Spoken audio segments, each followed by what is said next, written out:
jejak-jejak Yesus dalam sejarah di luar kitab suci. Jadi artinya sebagai seorang Kristen kita sudah mempercayai Yesus. Ya tentu tidak kita bahas lagi kepercayaan itu karena kita semua memang beriman kepadanya. Tetapi tema ini diangkat untuk memberikan paling tidak jembatan pemahaman kepada orang-orang di luar iman Kristiani yang meragukan eksistensi Yesus. Karena itu sedapat mungkin saya akan mengajak saudara-saudara untuk melacak jejak Kristus dalam catatan-catatan sejarah yang sejaman. Melalui pemahaman ini, kita akan diajak untuk bisa mengerti. Misalnya, soal mereka yang meragukan penyaliban Yesus yang hanya didasarkan atas tafsiran sebuah dalil keagamaan. Tentu ini sifatnya sangat subjektif. Bahwa 1000 kali saudara kita meragukan ma qataluhu wa ma shalabuhu walakin subiyalahum, padahal mereka tidak membunuhnya, mereka tidak menyalibnya, melainkan yang disamarkan bagi mereka, yang diserupakan bagi mereka. Ini adalah wilayah dalil teologis. Ini wilayah iman, bukan wilayah sejarah. Karena itu biasanya ketika saya menyampaikan kepada saudara-saudara muslim tanpa melukai mereka, saya bilang, kalau Anda memaksakan kitabmu dan saya memaksakan kitabmu, sudah habis, kita tidak akan bisa berdialog. Karena Yesus itu tokoh sejarah, Yesus itu sosok historis yang nyata, bisa enggak atau berani enggak kita tutup dulu Alkitab kita tutup dulu Al-Qur'anmu, lalu kita serahkan pada sejarah. Kalau sekedar Yesus itu disalib, itu fakta, tidak usah ngomong Alkitab pun Yesus disalib. Nah, biasanya orang salah paham dengan saya dan mengatakan, "Duh, berarti Pak Bambang tidak percaya Alkitab." Loh, kamu jangan salah paham lagi, kalau saya percaya Alkitab itu kan kepercayaan saya. Kamu kan tidak percaya dengan kitab suci saya. Begitu juga ketika kamu 1000 kali ngomong ma qataluhu wa ma shalabu walakin subiyalahum, itu kan dalilmu, kan dalilnya orang Hindu, bukan dalilnya orang Buddha. Lah Yesus itu tokoh sejarah. Karena itu jangan dipaksakan dengan pemahaman wahyu, apalagi tafsiran terhadap wahyu dari 700 tahun setelah peristiwa. Ini cara berpikir yang sifatnya ahistori. Nah, kira-kira seperti itu. Makanya dengan saya tunjukkan fakta-fakta sejarah ini, tujuan saya meminimalisir debat teologis. Tetapi kita mencoba untuk mengarahkan pada fakta. Diponegoro itu konsepnya beda pun. Di mata orang Belanda dia ini pengkhianat, di mata orang Jawa dia ini pahlawan, di mata orang kebanyakan dia ini pahlawan, ya, sampai kita jadikan pahlawan. Di mata keraton Jogja, Diponegoro itu orang baik, tetapi berjuang tidak pada saat yang tepat, makanya kalah. Ini ada 3 perspektif tentang Diponegoro, tapi Diponegoro tetap tokoh sejarah. Perang Diponegoro yang terjadi 1825-1830 itu fakta sejarah yang tidak bisa dipungkiri. Diponegoro mati di Sulawesi itu fakta sejarah yang tidak bisa dibatalkan hanya karena seorang menerima wangsit pada malam Jumat Kliwon. Sesungguhnya Diponegoro tidak mati di Manado, tidak pula mati dalam pembuangan. Tetapi ketika dia memanjat pohon rambutan, kemudian dia dikerek anggrang atau semut merah, kemudian dia jatuh tertelungkup ke tanah. Maha benar Tuhan dengan segala firman-Nya, itu karep-karepmu, itu kan dalil keagamaan, nggak bisa mempengaruhi eksistensi historisnya Diponegoro gitu loh. Maka kadang-kadang orang beragama itu mikirnya ahistori. Orang mengatakan Ibrahim agamanya Islam, misalnya Daud agamanya Islam, Yesus agamanya Islam, itu tampil begitu pede di layar televisi atau di YouTube. Kemudian kalau saya, orang kan biasanya mengatakan, "Oh, ini dalilnya mana, dalilnya mana?" Andaikan kita tidak punya dalil, saya tanya begini, mana prasastinya kalau ada zaman Yesus ada Nabi Isa agamanya Islam, mana prasastinya zaman Abraham ada agama namanya Islam? Loh, kok bisa, Pak? Lah itu prasasti makam Raja Darius itu ada istilah Buddha, berarti eksistensi Buddha sudah dikenal di Persia pada saat itu. Itu prasasti-prasasti Jawa itu ada Siwa Buddha, itu kan fakta sejarah. Nah, sekarang tunjukkan satu dalil saja, prasasti apa di zaman Abraham ada agama namanya Islam. Padahal banyak prasasti yang muncul sebelum zaman Abraham. Misalnya Undang-Undang Lipit Ishtar, prasasti Nusi, sebelum Musa Undang-Undang Hammurabi. Lah itu ada semua. Maka ini tidak hanya untuk non-Kristen, tapi untuk Kristen sendiri. Mari kita beragama secara historis. Nah, saudara-saudara, berdasarkan metodologi yang seperti ini, maka kelihatannya saya jadi orang kafir karena tidak berangkat dari dalil Alkitab. Tapi sesungguhnya saya beriman lebih daripada mereka. Karena apa? Saya ingin menunjukkan metode berpikir yang bisa diterima oleh semua pihak. Nah, mari kita lihat bagaimana pencarian Yesus sejarah ini di dalam perbincangan teologis kita. Pada masa kuno ya antara tahun 30-an, karena memang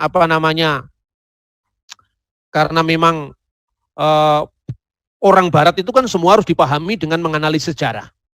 Maka kira-kira mulai tahun 30-an, jadi saat Yesus itu disalibkan, atau tahun 33 lah kira-kira, sampai kira-kira pada masih di abad pertama itu, kemudian orang mencoba melakukan analis yang ketat terhadap teks-teks Injil Perjanjian Baru, ya, yang untuk membuktikan bahwa Yesus itu benar-benar adalah tokoh sejarah. Pencarian kuno antara tahun 30 sampai abad ke-5 ini, antara lain saya contohkan catatan Origenes dari Alexandria, seorang bapak gereja.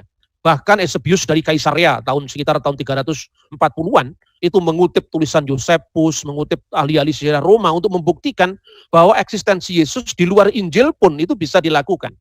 Lalu pada pencarian pertama itu sekitar zaman Reformasi tahun 1600 sampai 1906, itu yang disebut sebagai fenomena di mana orang mulai menolak dogma gereja. Dan saat itu dunia Kristen dilanda oleh skeptisisme, serba meragukan dalil-dalil kitab suci, puncaknya rasionalisme, kemudian mencetak Yesus ala idealisme abad pertengahan. Nah, dari sinilah kita bisa membaca Hermann Raimanus, David Strauss, Albert Schweitzer, dan sebagainya. Kemudian kira-kira pada pencarian kedua, yang pertama ini kan pencarian yang cukup skeptis. Ada usaha untuk menemukan relasi Yesus sejarah, ya, yang kemudian itu sekitar tahun 1953 itu dilakukan oleh Rudolf Bultmann, Ernest Käsemann, Norman Perrin, dan kemudian muncul puncaknya itu Yesus Seminar di Amerika Serikat. Nah, ini metode yang kemudian sangat liberal, sampai-sampai Yesus itu harus kitab Perjanjian Baru itu harus dipilah-pilah warnanya. Ini yang diucapkan Yesus langsung, ini yang direfleksikan dari gereja kuno yang diandaikan ucapan Yesus, ini adalah paham gereja purba, dan seterusnya. Ini puncak dari liberalisasi teologi di Eropa. Kemudian metode ini sebetulnya muncul menurut saya karena waktu itu gereja barat ada situasi pertama, itu karena tercabut dari akar sejarah. Kedua, karena tajamnya konflik Katolik Protestan, sehingga orang Protestan itu berpikirnya kira-kira asal beda dengan Katolik. Akibatnya apa? Akibatnya tulisan-tulisan Bapak Gereja, yang sesungguhnya itu adalah merupakan bukti primer setelah Alkitab, itu ditolak gara-gara dituduh Katolik.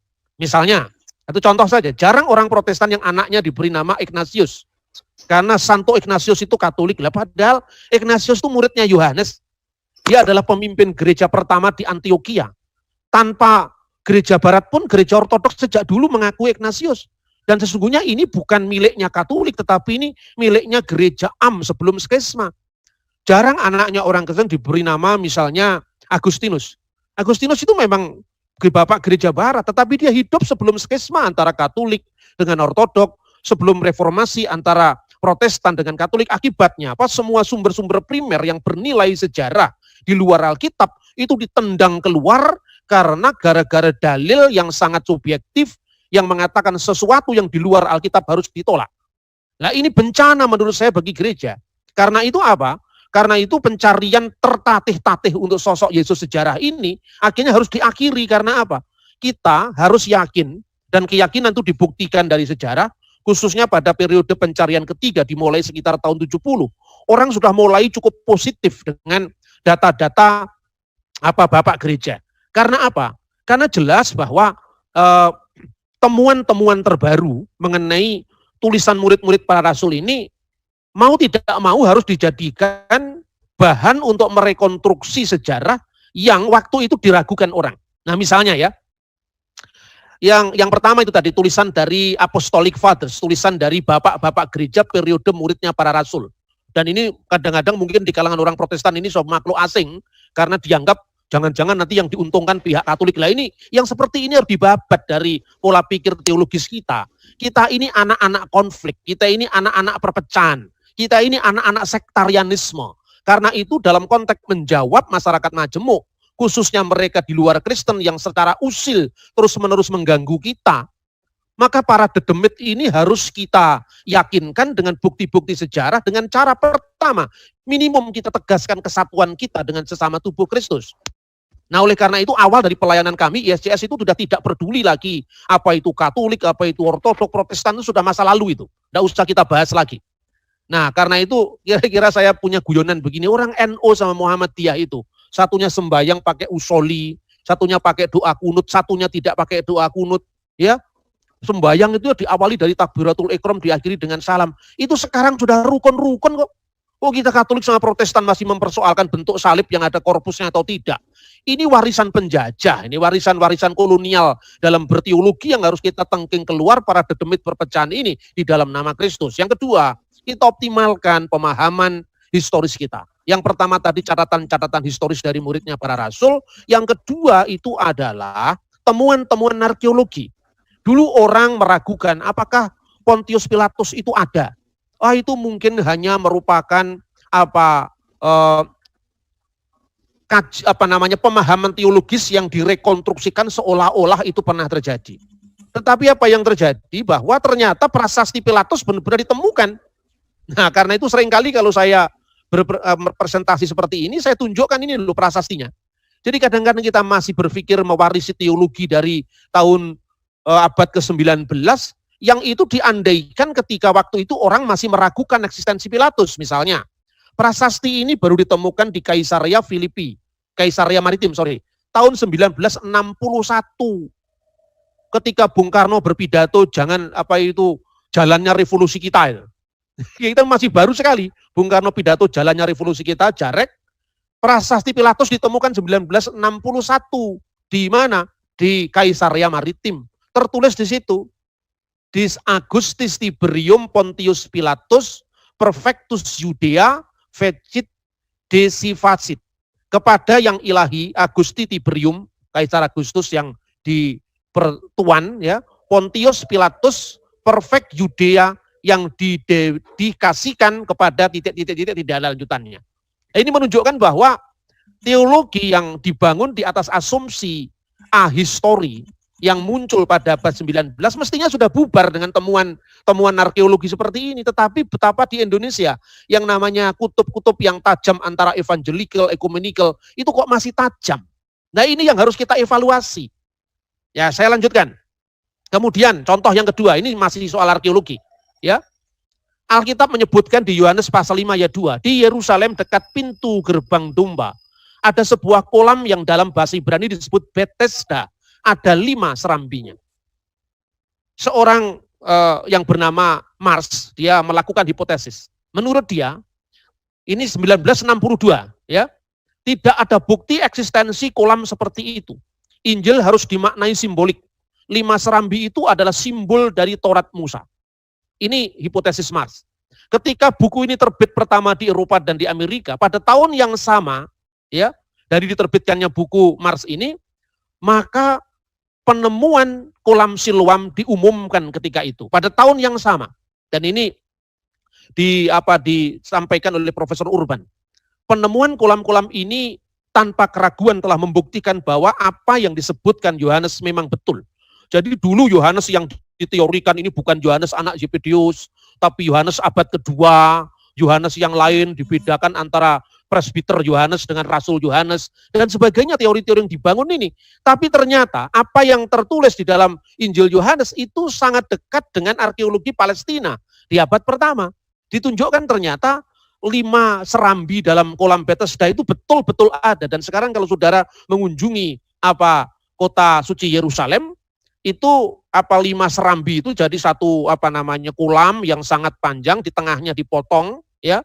Kemudian pucuk serambi Bethesda itu sekarang di atasnya ada bangunan dan di bawah itu ditembus supaya orang bisa melihat. Saya seringkali menunjukkan kepada para peserta ziarah saya ke Yerusalem, ayo saya ajak kita masuk ke bawah bangunan yang dikelola gereja Katolik itu. Saya tunjukkan ini loh, serambi yang disebutkan dalam Injil Yohanes. Jadi sesungguhnya setelah penemuan arkeologi yang dimulai tahun 1790-an dengan penemuan batu Rosetta di desa Roset, yaitu di Mesir, mulai muncul bagaimana rekonstruksi terhadap sejarah yang diawali dari Alkitab, Awalnya karena ada nama Ramses dalam Keluaran pasal 1 ayat 11. Lalu kita bisa membaca dari tulisan hieroglif itu atas jasa seorang pemuda Katolik yang menekuni arkeologi, namanya adalah Francis Champollion, yang akhirnya sampai sekarang pun dihormati di dunia arkeologi sebagai bapak arkeologi Mesir. Dan ketika itu kemudian kronologi Fir'aun, nama-namanya bisa kita temukan, Tutmosis pertama, Tutmosis kedua, Tutmosis ketiga, Ramses I, Ramses II, sampai hari ini. Itu diawali di kitab suci. Setelah munculnya arkeologi Mesir, baru diadakan penggalian di kota Ur, yaitu di kota Abraham oleh Leonard Woolley 1926 dan seterusnya sampai sekitar tahun 1930-an. Lalu diawali kemudian barulah penemuan tembok Yeriko, itu mulailah arkeologi Holy Land. Nah, kita ini mungkin belajar arkeologi itu mungkin hanya sekilas sambil lari saja ketika kita bicara tentang survei perjanjian lama, survei perjanjian baru, tetapi ilmu yang sesungguhnya sangat penting ini yang membedakan Alkitab dengan kitab-kitab yang ahistori tadi itu tidak kelihatan. Karena apa? Selama ini dalam pelayanan kita ini, Alkitab ini hanya diangkat sebagai sebuah buku normatif tentang petunjuk moral, itu tidak salah dan itu betul. Tetapi Alkitab bukan hanya itu dan lebih daripada itu. Nah, oleh itu saudara-saudara, kita akan tunjukkan sekarang dibangunnya pemikiran tentang misalnya Paulus sebagai terdakwa. Karena itu mula-mula dari munculnya mazhab Tübingen di Jerman yang membuat teori bahwa Paulus itu menciptakan kekristenan model baru yang bertentangan dengan Petrus dan Judeo-Christianity. Maka ada teori bahwa Pauline Christianity versus Petrinian Christianity. Kekristenan Petrus yang bersifat Yahudi tapi lebih moderat, lawan kekristenan Paulus yang jelas-jelas Helenis dan memasukkan ide-ide asing tentang ketuhanan Yesus, tentang anak Allah dari paganisme dan sebagainya. Pengaruh agama misteri dipertentangkan dengan kekristenan Petrus. Dan bahkan muncul kekristenan Yakobus yang lebih ekstrim lagi bertentangan dengan kekristenan Petrus. Semua asumsi ini muncul karena apa? Gereja atau para teolog itu kualat dengan bapak-bapak gereja. Ini bahasanya orang Jawa Timur ini. Kenapa kualat? Karena mereka sok merasa lebih pinter daripada saksi-saksi sejarah yang dituduhnya itu menguntungkan gereja Katolik. Jadi ini karya demit, karya setan dalam gereja. Sehingga membuat kekristenan sendiri satu sama lain itu menjadi terpecah-pecah karena menegakkan doktrinnya masing-masing. Lupa bahwa warisan sejarah yang begitu agung dalam kekristenan tidak lagi dihormati. Kemudian Tuhan tidak tega dengan carut-marut berpikir orang Kristen yang saling kutub-mengkutub tadi.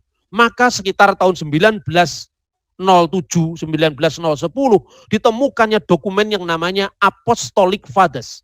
Dokumen ini dulunya ketika pertama ditemukan, banyak teolog-teolog dari gereja Protestan itu skeptis. Dia mengatakan tidak mungkin di zaman penganiayaan itu muncul dokumen-dokumen yang begitu penting ini. Ini tidak mungkin kalau ditulis oleh muridnya para rasul. Bagaimana mungkin waktu itu kan gereja dalam penganiayaan. Ini yang terjadi. Dalam hati saya mungkin saya berpikir jangan-jangan para teolog ini takut. Jangan-jangan kalau ini dibuka yang benar Katolik gitu loh kira-kira. Ini saya bukan orang Katolik loh saya ngomong begini. Tetapi saya ini berangkat dari pemikiran bukan Kristen. Jadi saya jauh lebih objektif daripada Anda ketika saya ngomong seperti ini. Karena saya tidak ada beban. Mau Katolik, mau Calvinis, mau Lutheran, saya tidak ada beban. Beban saya hanya satu, bagaimana saya mengkomunikasikan Injil kepada mayoritas Indonesia yang begitu canggih menolak iman Kristen. Itu saja.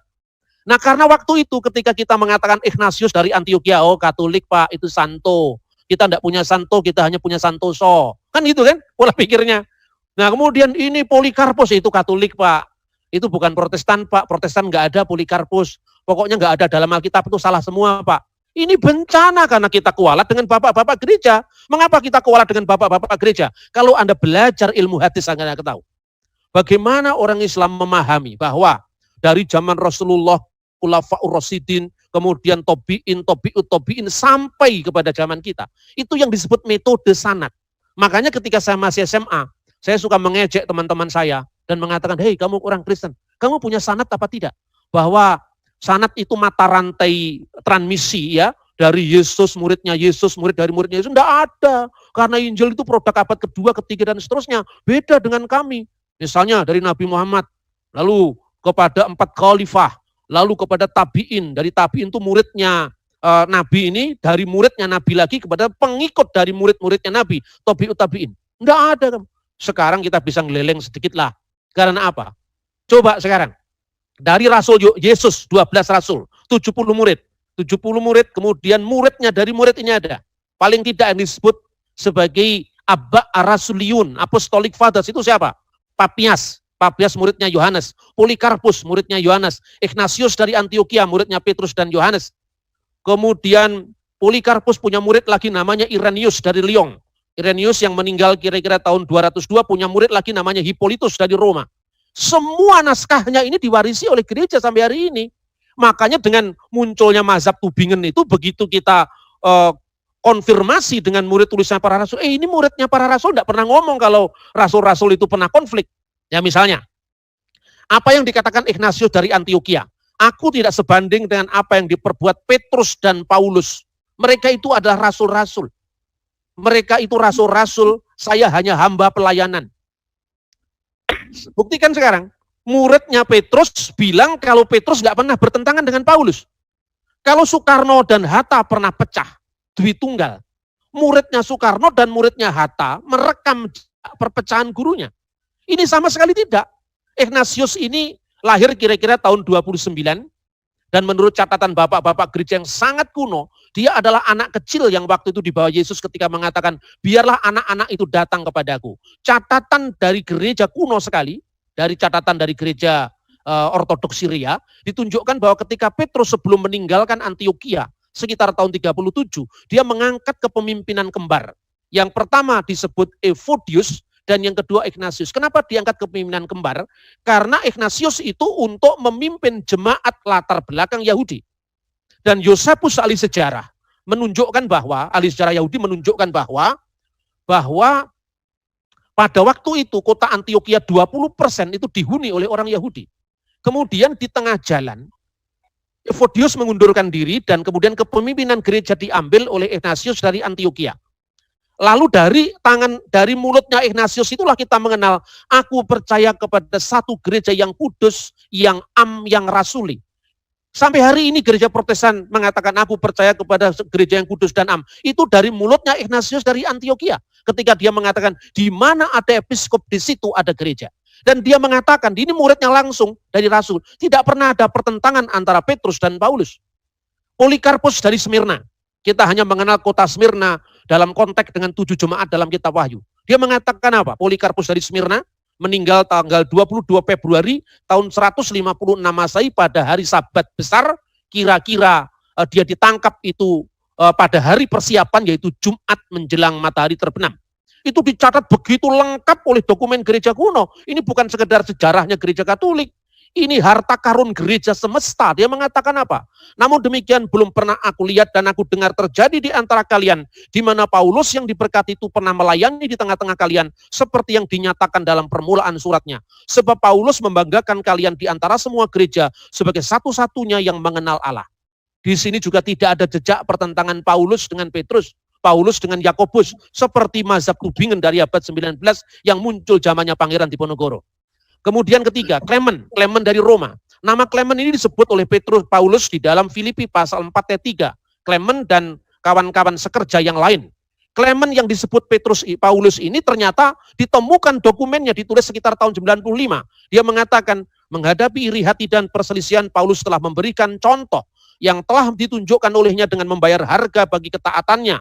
Setelah ia 7 kali diikat dalam pengasingan, dilempari batu, akhirnya dia menerima mahkotanya yang mulia, maksudnya kemartirannya. Tidak ada jejak antara Petrus dengan Paulus, bertentangan antara dua ini. Murid-muridnya Petrus, murid-muridnya Paulus, murid-muridnya Yohanes tidak pernah cerita kalau gurunya pernah bertentangan. Beda ketika Soekarno-Hatta pernah pecah, maka Sujatmoko bicara, Rusan Abdul Ghani bicara. Siapa Rusan Abdul Ghani? Jubir Manipol Osdek. Orang kepercayaan Bung Karno tentu membela gurunya. Apa alasannya demokrasi terpimpin? Kenapa Hatta itu dianggap salah dan seterusnya. Ini cara berpikir historis, bukan sekedar mabuk dalil saja. Kemudian bukti ini menunjukkan tidak ada bukti sejarah dari masa kekristenan paling awal yang mendukung teori tentang pertentangan Petrus-Petrinis Christianity versus Pauline Christianity seperti yang digagas oleh mazhab Tübingen yang berdiri di zaman Pangeran Diponegoro. Jadi ini ikon yang ditulis, ikon itu tradisi tradisi lukis di gereja kuno. Berarti kan ini gambarnya Petrus dan Paulus ketika dia mendirikan gereja di Roma. Ini bukan ikonnya Katolik, ini ikonnya Ortodok. Jadi teori bahwa Petrus dan Paulus sebagai soko guru gereja Roma setelah Antioquia itu bukan karena Katolik. Jangan-jangan karena kita ini nolak keberadaan Petrus di Roma hanya karena apa? Karena itu menguntungkan Katolik. Ini pola pikir yang sesungguhnya telah terbukti menyengsarakan gereja sendiri. Nah kita lihat, itu ikon, itu seperti wayang, saudara. Anda bisa lihat, bentuknya wayang Bima di Jawa, ya Jawa Timuran yang wajahnya merah, Jawa Tengah yang wajahnya hitam, di Bali, di Sunda. Itu enggak janjian, tapi bentuknya Bima itu sama. Seperti itu pula yang terjadi. Jadi ikon itu adalah gambaran lukisan tentang bukti-bukti sejarah. Dan ini kalau di konteks sejarah ini menjadi alat bukti misalnya. Bagaimana bentuknya kapal di zaman abad ke-9, abad ke-10, abad ke-8 sampai abad ke-10. Lihatlah gambar perahu di relief Borobudur. Bagaimana gambarnya kapal Jung Majapahit. Lihatlah itu di relief candi yang ada gambarnya kapal. Itu menunjukkan bentuk kapal di abad itu. Begitu juga ketika kita melihat gambarnya Petrus, gambarnya Paulus, Maria Magdalena yang membawa telur. Jadi itu yang namanya ikon. Ikonografi itu bukan penyembahan terhadap lukisan. Itu sebuah bukti sejarah untuk menunjukkan. Coba lihat. Bagaimana Maria Magdalena yang berkerudung selalu membawa telur. Ini pasti menunjukkan bukti sejarah. Dan terjadinya apa? Ethiopia di ujung benua hitam, Mesir yang di Alexandria campuran antara barat dan timur, Syria sampai Roma gereja barat itu bentuknya sama kok. Jadi artinya apa? Tidak hanya bukti tertulis, tapi juga bukti ikonografis bahwa murid-murid Yesus itu sejak dulu ya seperti yang digambarkan dalam sejarah tradisional gereja. Nah itu. Kemudian membantah tentang adanya tuduhan-tuduhan bahwa Pauline Christianity itu telah menciptakan penyembahan kepada Sang Mesias yang itu diambil dari tradisi pagan, agama misteri atau penyembahan terhadap kaisar yang disebut Kurios. Itu gagal total setelah ditemukannya penemuan The Dead Sea Scroll, naskah gulungan laut mati. Ini salah satu naskah yang saya kutip yang ditemukan di Dead Sea Scroll adalah merupakan semacam tafsiran terhadap kitab Nabi Daniel, ditemukan di gua keempat, Qumran, kode naskahnya 245, yang dikenal dengan naskah Anak Allah. Pada baris kedua, pada kolom kedua, baris pertama, itu disebutkan dalam bahasa Aramaik, Bereh di El Yetamar Ubar Elyon Yikroneh. Mereka akan menyebutnya putra Allah, dan mereka akan memanggilnya putra dari yang maha tinggi. Bandingkan dengan Lukas 1 ayat 35. Roh Kudus akan turun atasmu dan kuasa yang maha tinggi akan menaungi engkau. Sehingga anak yang kau lahirkan akan disebut kudus, anak Allah. Nah ini menunjukkan apa? Bahwa asumsi-asumsi dari abad 19 yang terlampau skeptis terhadap data-data gereja semestinya sekarang sudah harus bubar dan merancang bangun kembali teologi yang benar-benar berakar pada catatan-catatan sejarah. Sekalipun itu juga bisa dibaca di luar kitab suci. Asalkan itu zamannya sangat dekat zaman kitab suci. Kemudian yang terakhir saya sampaikan, ini catatan-catatan Roma. Catatan-catatan sekuler ya. Mengenai apa? Mengenai keberadaan Kristus dalam sejarah. Misalnya, Christianos apelibat autor nominis eus Christus tibero imperitate per procuratorum Pontium Pilatum supplicio adfectus erat. Ini catatan dari Cornelius Tacitus, seorang senator dan ahli hukum Roma. Kira-kira menulis tahun 90 Masehi. Waktu itu konteksnya apa? Akibat dari desas-desus Nero yang membakar kota Roma dengan sengaja, mengalihkan tuduhan dengan memfitnah dan menghukum paling keji kepada orang-orang yang disebut Kristen. Kristus dari siapa nama Kristiani itu berasal, telah dihukum mati pada masa pemerintahan Tiberius oleh salah satu prokurator kita Pontius Pilatus. Orang Roma menyebut Kristen itu tahayul yang merusak. Tapi yang jelas bahwa fakta Yesus itu disalib, itu ditulis oleh catatan di luar Alkitab. Soal kemudian dia disalib karena mengajarkan tahayul, itu lain sama dengan Diponegoro ditangkap, kalau menurut kita pahlawan, kalau menurut orang Belanda itu pengkhianat seperti dengan itu. Tapi faktanya Diponegoro memang ditangkap oleh Belanda. Diponegoro mati di Sulawesi. Lah kita ini enggak. Kita ini begitu fanatiknya dengan teologi sekte tadi. Sekarang orang mempersoalkan, Isa itu bukan Yesus. Isa itu berbeda dengan Yesus. Kamu tidak bisa membedakan antara perbedaan konsep dan perbedaan terminologi. Kalau sekedar Yesus diungkap beda dengan Isa, lah Yesusnya Mormon dengan Yesusnya kita itu jauh beda. Yesusnya Saksi Yehova dengan Yesusnya gereja itu sangat berbeda. Tapi kenapa kamu masih menyebut Yesus? Al-Quran dalam bahasa Ibrani menyebut Yeshua HaMasiah, persis sama dengan Injil. Gitu loh kira-kira. Jadi mari kita berpikir yang cerdas sedikit lah. Jangan kita ini sektarian. Gila nih orang sektarian itu. Saya lanjutkan. Kemudian ini Lucianus dari Samosata. Dia seorang satiris yang sangat sinis terhadap kekristenan. Dia mengatakan apa? Bahwa sekarang datanglah ia menemui para imam dan kaum Kristen di Palestina yang menyambut keyakinan aneh mereka. Saya beritahukan kepadamu, dia segera meyakinkan mereka tentang keunggulannya sebagai nabi dan pemimpin sinagog. Dia adalah segalanya, seperti yang diuraikan dalam literatur mereka dan menulis komentar atas buku mereka itu. Mereka ini memuja Yesus seperti seorang dewa dan menerima darinya hukum-hukum yang menjadi pedoman bagi iman mereka. Dia mengatakan bahwa Yesus itu, saya lanjutkan.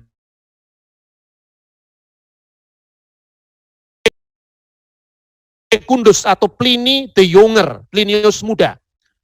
Dalam bukunya yang berjudul Epistulae, kesaksian, buku yang ke-10 ya, kita menunjukkan dia seorang sejarawan Roma, ahli sejarah Roma. Dia menyaksikan begini. Bagaimanapun mereka telah menegaskan seluruh kesalahan mereka hanya karena mereka bisa berkumpul setiap menjelang fajar pada hari yang telah ditetapkan. Kala secara bergantian mereka menyanyikan bait-bait himne kepada Kristus seperti kepada dewa. Berarti ada penyembahan terhadap Kristus yang direkam sejak abad awal oleh penulis-penulis di luar Injil. Mereka berikrar dengan sepenuh hati untuk tidak melakukan kejahatan, tidak mencuri, tidak berzina, tidak memutarbalikkan perkataan, tidak pernah mengingkari tugas yang dipercayakan kepada mereka ketika diminta untuk menempatinya. Setelah pertemuan mereka berpisah dan bertemu kembali untuk makan bersama, makanan biasa yang tidak membahayakan, tapi mereka juga meninggalkan kebiasaan ini setelah diumumkan dekret ini, yaitu larangan semua perkumpulan politik sesuai dengan perintahmu, wahai yang mulia. Ini laporannya terhadap kegiatan orang Kristen yang dilakukan oleh Plinius Secundus, seorang penulis Romawi, ahli hukum Romawi. Maka saya anggap perlu mendengarkan kejadian sebenarnya. Caranya, saya menyiksa 2 budak perempuan yang disebut seorang diaken perempuan menurut dia. Lalu setelah saya integrasi, ternyata saya tidak menemukan apa-apa kecuali tahayul yang merusak. Jadi mereka menilai kekristenan tahayul yang merusak karena apa? Mereka menyembah Kristus seperti menyembah dewa. Mereka melakukan kegiatan-kegiatan menjelang fajar atau saat fajar itu merupakan pengudusan terhadap hari Minggu selain hari Sabat. Jadi ini fakta sejarah. Jangan terlalu kita ini berpikir ahistori, kemudian kita hanya debat soal tafsir, tapi kita berpikir seolah-olah kita ini out of history, bahkan kita ini di luar sejarah. Lalu yang nyalip Kristus sendiri di dalam traktat Sanhedrin, ungkapan dari kitab Talmud, traktat Sanhedrin 43b. Pada hari menjelang Paskah, Erev Pesach, mereka menggantung Yesus. Sebelumnya selama 40 hari telah beredar pengumuman yang mengatakan bahwa Yesus akan dihukum dengan dilempari batu karena telah melakukan perbuatan sihir dan menyesatkan orang-orang Israel. Selama 40 hari itu tidak ada yang membela dia. Akhirnya Yesus pun digantung. Nah, perhatikan. Teks ini sesuai dengan apa yang tercatat dalam Injil. Sekalipun secara historis, informasi Talmud itu munculnya jauh setelah keempat Injil dan 27 kitab Perjanjian Baru. Jadi sekarang ini banyak orang yang salah karena tergila-gila dengan Yudaisme. Talmud diberi bobot lebih penting daripada Injil, ini keblinger lagi. Makanya justru banyak orang-orang sekarang mulai tergila-gila dengan Yudaisme, meninggalkan Kristus, malah jadi Yahudi. Kitab Talmud itu juga salah-salah. Kenapa? Misalnya, kitab Talmud menyebut Yesus muridnya cuma 5. Salah satu muridnya namanya Malki. Ya, itu nggak cocok dengan sejarah. Malki itu mungkin adalah gaung dari perdebatan tentang Melkit, Nestorian, dan Monofisit itu abad ke-5. Jadi benar-benar Talmud ini sekalipun penting, tetapi akurasi historisnya masih di bawah kitab Injil yang sudah ditulis di akhir abad pertama ke bawah. Tetapi informasi Talmud ini tetap penting karena orang Yahudi adalah yang membunuh Yesus. Makanya kalau Quran mengatakan inna khotalnal masih Isa bin Maryam Rasulullah, itu betul. Bahwa orang Yahudi telah membunuh Isa al-Masih putra Maryam yang kemudian disangkal oleh Quran, penyangkalannya itu masih diperdebatkan tafsirnya. Kan begitu. Nah karena Yesus rencananya mau dirajam batu, 40 hari disiarkan siapa yang punya keberatan, ini tidak ada dalam Injil. Tapi mungkin ini betul karena waktu Yesus itu diputuskan melanggar hukum Taurat karena dia mengaku diri sama dengan Allah, sehingga imam itu mengoyakkan jubahnya, imam besar, itu kan dia mau diadili secara hukum Yahudi. Kalau dengan hukum Yahudi maka dilempari batu. Seperti catatan kematian Yakobus saudara Kristus menurut catatan Yosefus, ahli sejarah Yahudi abad pertama yang terjadi tahun 62 Masehi. Yakobus saudara Yesus dihukum mati, dilempari batu. Tapi karena kasusnya Yesus ini langsung dilimpahkan kepada Pilatus, maka dia tidak jadi dilempari batu, tetapi disalib. Karena orang Yahudi tidak mengenal istilah salib atau cross atau krukis itu, maka kemudian Yesus disebut Yesu Hatalui, Yesus yang digantung. Ya, nah, makanya kalau ada ungkapan Yesus yang digantung, tidak usah mengganti salib dengan tiang, siksaan kayak saksi Yehova. Itu juga berpikir ahistori. Karena memang orang Yahudi tidak mengenal hukum salib yang seperti ini. Tapi digantung istilahnya. Tapi faktanya, karena catatan hukuman Romawi itu memang salib, ya memang Yesus disalib, kan begitu. Nah, kemudian ini catatan Yosefus. Catatan Yosefus itu yang dikasih huruf miring itu sering diragukan. Tetapi kalau katakanlah yang ditulis huruf miring itu diragukan, tidak mungkinlah orang Yahudi mengenal Yesus itu adalah Kristus. Karena Yosefus mengatakan pada masa itu tampillah Yesus, seorang manusia yang arif bijaksana. Dia melakukan perbuatan ajaib, menjadi guru bagi mereka yang mencari segala kebenaran, mengumpulkan muridnya dari orang Yahudi dan bukan Yahudi. Maka atas aduan para pemimpin agama kita, Yesus telah disalibkan sampai mati. Lalu dituliskan di situ, Ho Christus autos en.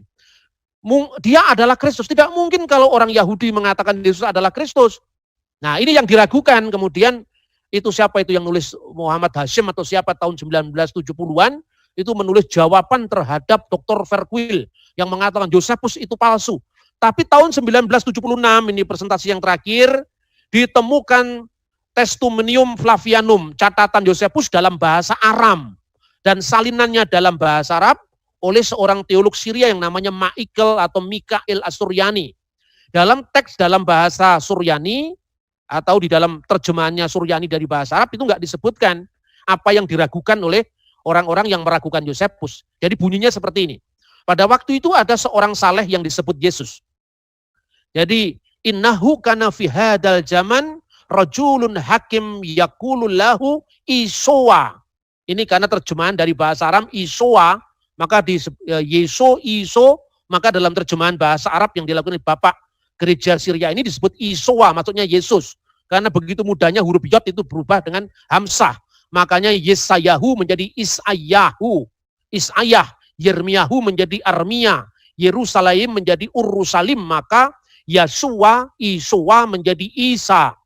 Waw panjang ya, misalnya Shalom, Shin, Lamid, ya, kemudian Faf, Mim, Shalom menjadi Sin, Lam, Alif, Mim, Salam. Maka Shalom alaikum menjadi Assalamualaikum. Maka Isowa menjadi Isa. Itu proses proses korespondensi bunyi yang wajar, nggak usah dipersoalkan. Orang kok malah sekarang mikir, Isa bukan Yesus. Wis kan biyen Mas kalau Isa bukan Yesus, Quran beda dengan Alkitab. Tapi bahasa ya bahasa, tidak sama dengan teologinya kan begitu. Nah, kemudian dituliskan, banyak orang dari kalangan Yahudi maupun bukan Yahudi menjadi muridnya. Pilatus telah menghukumnya dengan cara menyalibkannya hingga mati. Dan mereka yang menjadi muridnya tidak pernah mundur untuk menjadi murid-muridnya. Mereka melaporkan Yesus telah menampakkan diri kepada mereka pada hari ketiga setelah penyalipannya dan dia hidup kembali. Dengan kenyataan itu mungkin saja dia adalah Mesias. Maka dikatakan dalam bahasa Arab, mungkin saja dia adalah Al-Masih seperti yang dinubuatkan oleh nabi-nabi dengan mujizat. Dalam teks dalam bahasa Arab disebutkan fala Allahu wal Masih. Dan ini sesuai dengan apa yang ditulis di dalam teks di dalam bahasa Aram, Mistafra de Masiha Itauhi. Ya, saya kira itu yang saya sampaikan.